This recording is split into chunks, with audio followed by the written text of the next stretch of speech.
The great synod of the Krellian ascendancy convened not in a room, but in a suspended amphitheater of crystalline lattice, floating amidst the upper atmospheric strata of their capital world, Xylos. Here, the air shimmered with the iridescent dust of mine nebulas, and the light of the binary suns filtered through the transparency of the floor, casting long, twin shadows that danced like specters of judgment upon the faces of the assembled high exarchs. Silence was the primary language here, a heavy, suffocating blanket of telepathic resonance and subtle gestural shifts that spoke louder than the crude vocalizations of lesser species.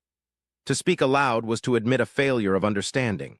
Yet today, voices rang out, sharp and discordant against the harmonic hum of the gravity suspensors keeping the structure aloft. The subject of this disruption was a species so new to the galactic stage, so aesthetically displeasing in their engineering, and so seemingly benign in their strategic posturing that they had become a subject of courtly amusement rather than concern.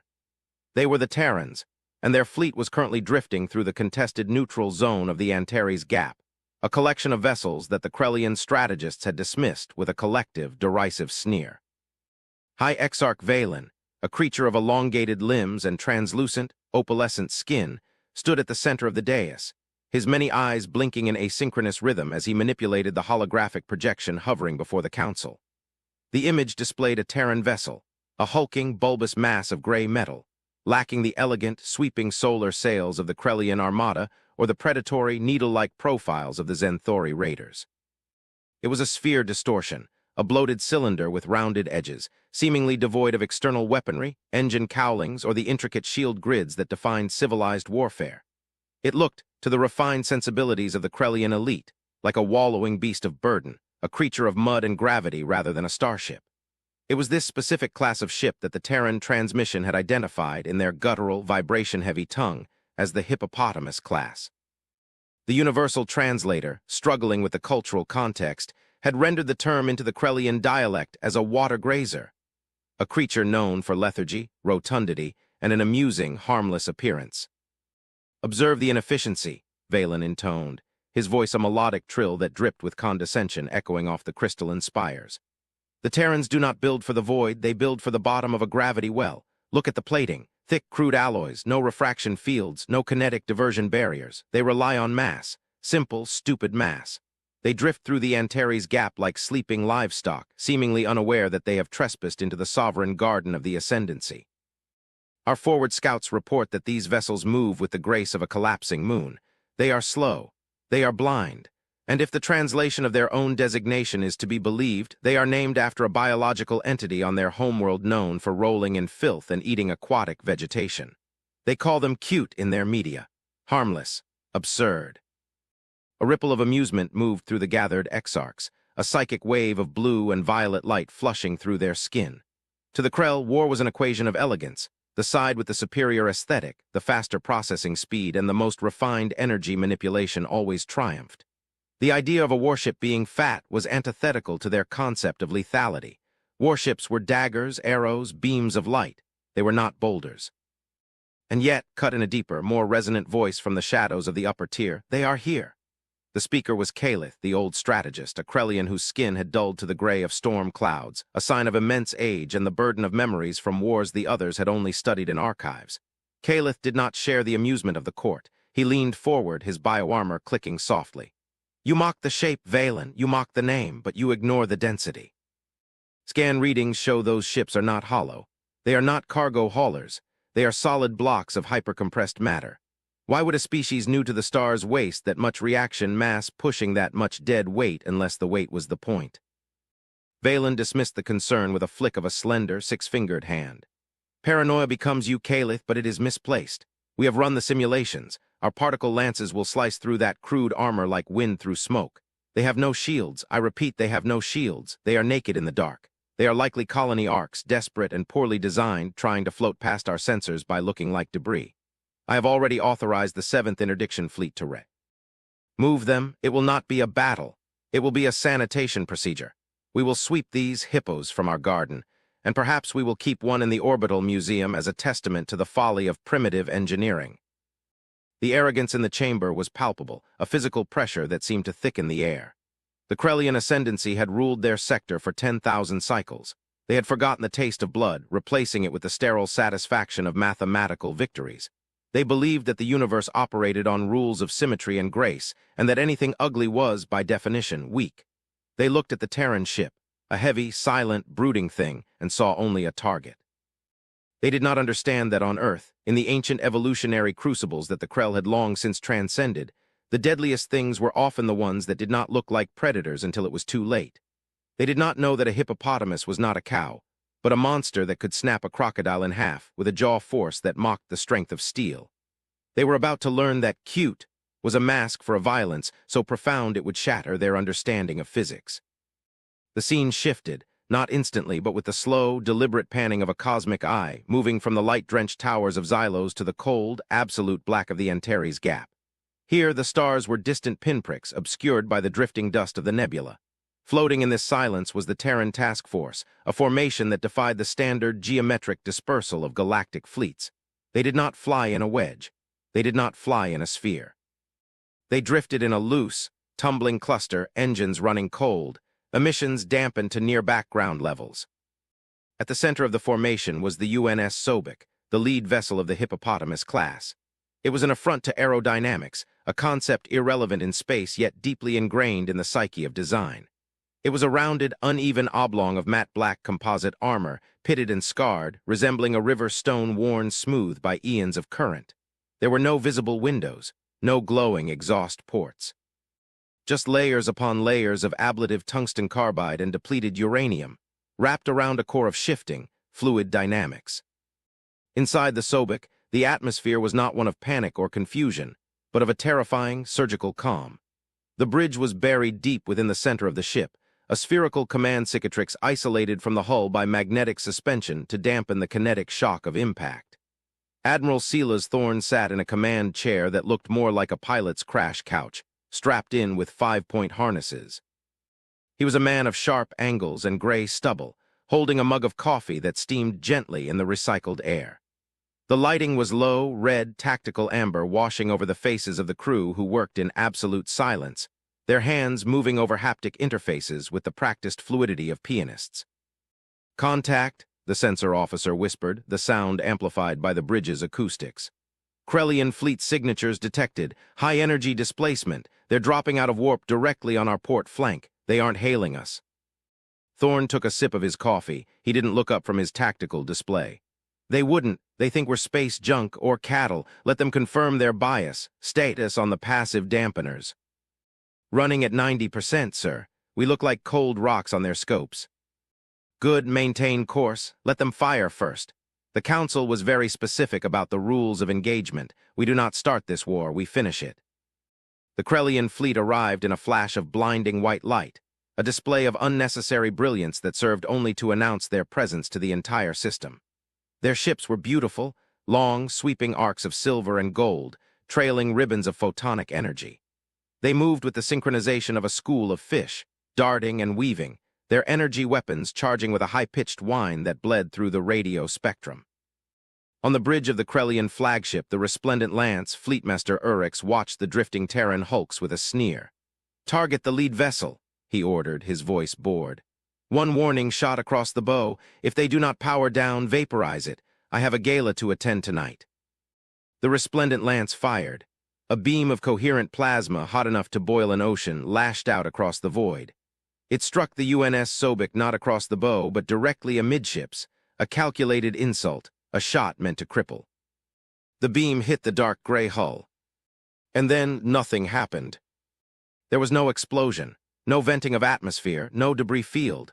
The beam struck the armor, and the armor simply absorbed it. The gray metal glowed a dull, angry cherry red for a brief second, the heat spreading rapidly across the heat-sink lattice woven into the ship's skin, dissipating the energy into the surrounding. NG nebula dust. The Sobek didn't even shudder. It just kept drifting, a dark, unstoppable momentum. "Direct hit," the Krellian tactical officer reported, confusion seeping into his voice. "Target undamaged. Repeat, target undamaged. Energy dispersal at 100%. Their hull. It's eating the thermal load." Fleetmaster Urix blinked, his secondary eyelids clicking shut. "Impossible. Raise output to maximum. All ships fire at will. Burn that floating rock to ash." The Krellian fleet lit up the dark, a thunderstorm of laser fire and plasma bolts raining down on the Terran formation. The space between the fleets turned into a blinding inferno of energy. The Sobek and her sister ships, the Nile and the Zambezi, vanished behind a curtain of explosions. Urex watched the viewscreen, waiting for the confirmation of debris. "Primitive fools," he muttered. "No shields, suicide." The smoke of the plasma discharge cleared, and out of the burning mist the Sobek emerged. It was glowing now, the entire hull radiating a terrifying, hellish heat, but it was intact. The ablative armor had done its job, shedding the outer layers like dead skin to reveal the harder, denser core beneath. And now the ship was changing. "Energy signature detected from the Terran vessel," the sensor officer screamed, his voice cracking with sudden primal fear. "It's not a reactor spike, it's gravity, massive gravitational distortion."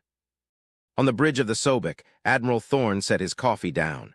The mug clicked into its magnetic lock. He looked at the main screen, which showed the glittering, fragile Krellian ships fluttering like butterflies. "Open the jaw," Thorne said softly. The front of the Sobek, that bulbous, rounded snout, split open. It wasn't a mechanical hatch. The metal itself seemed to retract, driven by magnetic fields, revealing the weapon that defined the hippopotamus class. It was not a laser. It was not a missile rack. It was a magnetic acceleration maw, a railgun of such immense caliber that it ran the entire length of the ship's spinal keel. The weapon didn't fire energy. It fired solid slugs of ferrous tungsten the size of a shuttlecraft, accelerated to a significant fraction of light speed. "Firing solution locked," the weapons officer said. "Snap it shut," Thorne ordered. The ship shuddered, a deep, resonant thrum that was felt in the bones of every crew member rather than heard. The Sobek fired. There was no beam of light, just a sudden invisible distortion in the vacuum where the slug displaced the dust. A fraction of a second later, the Krellian cruiser Eternal Grace simply ceased to exist. The slug hit it with so much kinetic energy that the alien ship didn't explode. It shattered. It was atomized, turned into a spray of high-velocity confetti that shredded the shields of the two ships behind it. Target destroyed, switching to rapid fire. The clumsy Terran ships began to rotate. They didn't bank or turn with thrusters. They utilized internal gravity drives to spin on their axis with terrifying speed, bringing their maws to bear on new targets. The Nile and the Zambezi opened fire. Thud, thud, thud. It was a massacre. The Krellian shields, designed to disperse energy weapons, were useless against the sheer brute force momentum of the Terran slugs. The slugs punched through the energy barriers as if they were mist, smashing into the delicate, artistic hulls of the alien fleet. Ships were torn in half. Engines were crumpled. The beautiful spires of the resplendent lance were sheared off as the Sobek rammed it, literally rammed it, using its armored prow to break the alien flagship's spine. The Hippos were not grazing, they were charging. Back in the Great Synod on Xylos, the hologram flickered and died. The live feed from the resplendent lance had cut out mid-scream. The silence that descended upon the amphitheater was absolute, a cold vacuum that froze the exarchs in their seats.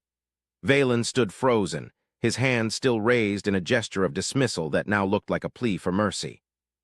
"What?" Valen whispered, his voice trembling. "What kind of weapon was that? It had no elegance, it had no signature." Calith, the old strategist, stood up slowly. His eyes were closed, as if listening to the echoes of the dying fleet across the void. "It was a rock, Valen," he said, his voice heavy with the weight of a truth they had ignored. "They threw a rock, but they threw it with the wrath of a dying star." He opened his eyes and looked at the terrified council. "You called them cute. You judged them by the shape of their hull. You assumed that because they did not look like swords, they could not cut. But you forgot that a hammer does not need to be sharp to kill. We have awoken something, brothers. We have poked the beast in the water, and now we are finding out why it has such a large mouth." The war that followed was not the long, drawn-out campaign the Krellian ascendancy had expected. It was a systemat. Dismantling of their military philosophy. The Terrans did not fight for territory, they fought for the neutralization of a threat. They advanced slowly, their Hippo fleets acting as mobile fortresses that simply could not be stopped. The Krellian energy weapons washed over them, heating their armor but failing to penetrate the superdense alloys. And in return, the Terrans responded with kinetic devastation. They cracked orbital defense platforms with bombardment cannons.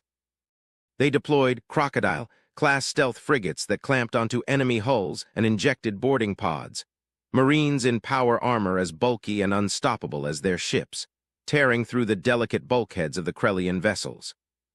For 6 months, the Ascendancy burned. The beautiful cities of the outer colonies were not glassed. Terrans were surprisingly precise, but their military infrastructure was flattened. The Terrans were methodical, emotionless in their advance, and terrifyingly communicative. Every time a Krellian fleet was destroyed, a message was broadcast on all frequencies. It was not a boast. It was not a threat. It was a simple, calm statement. Cease hostilities. We have no desire to exterminate. But we will not halt until the threat is removed. It was this calmness that terrified the Krell more than the railguns. They were used to enemies who screamed, who postured, who fought for honor. The Terrans fought like engineers solving a problem. The Krellian military was the problem. The solution was its removal. Finally, the Terran fleet arrived in orbit of Xylos. The sky, once filled with the light of the binary suns, was now darkened by the silhouettes of hundreds of Hippo-class heavy cruisers. They hung there, inverted in the gravity well, their maws pointed directly at the crystalline synod. High Exarch Valen was gone, disgraced, and removed from power. In his place stood Calith, now the voice of the Ascendancy. He stood on the landing platform of the Grand Spire, the wind whipping his robes, waiting. A shuttle descended from the Sobek. It was unsurprisingly a blocky, ugly thing descending on pillars of blue flame.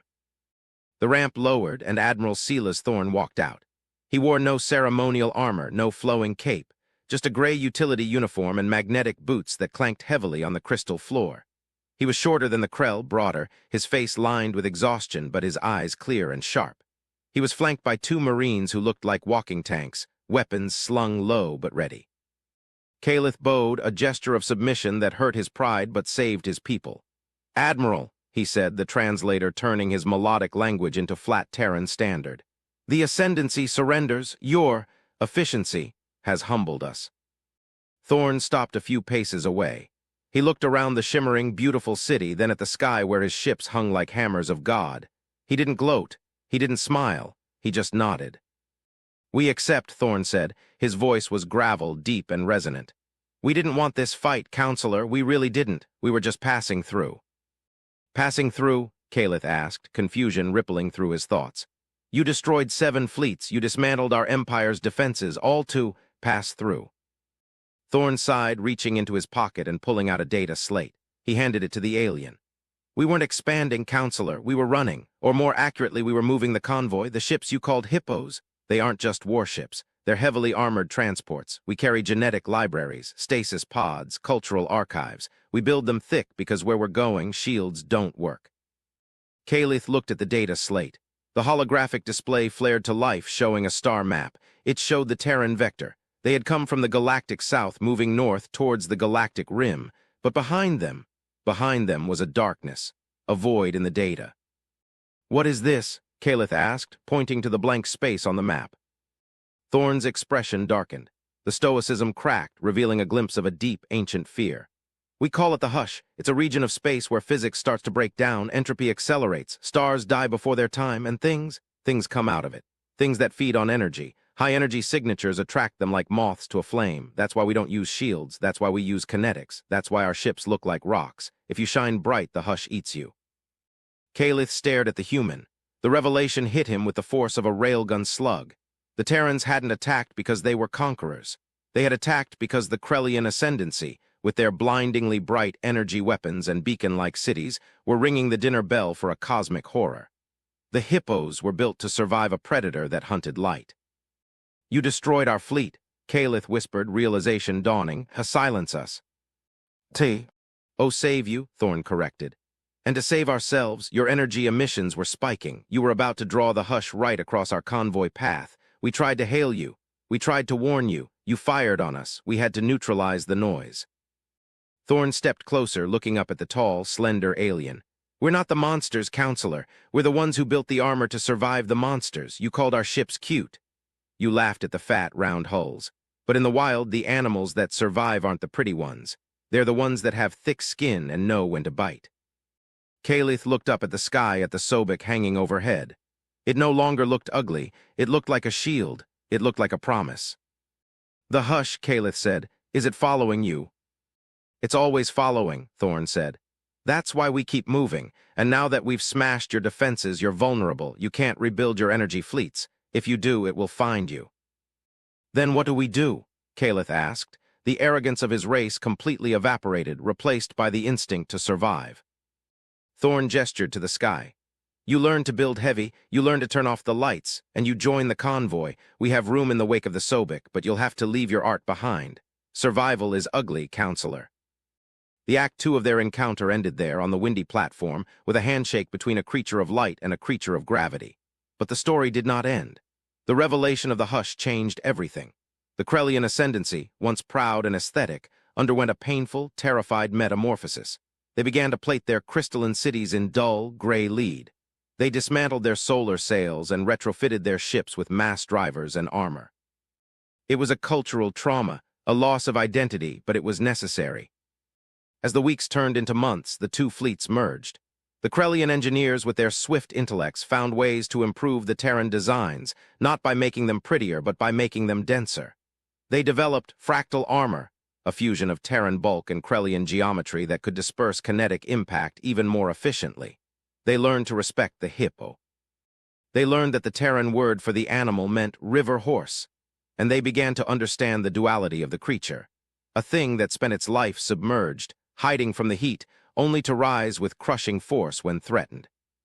But the twist, the true reckoning, came a year later.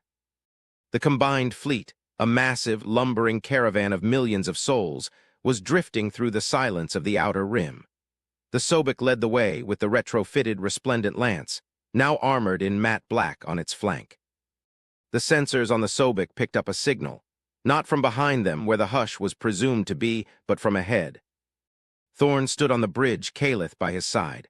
The Krellian had adapted to the lower light of the Terran bridge. His eyes glowed softly in the gloom. Is it the hush? Kaleth asked. Did it circle around? No, Thorn said, reading the data.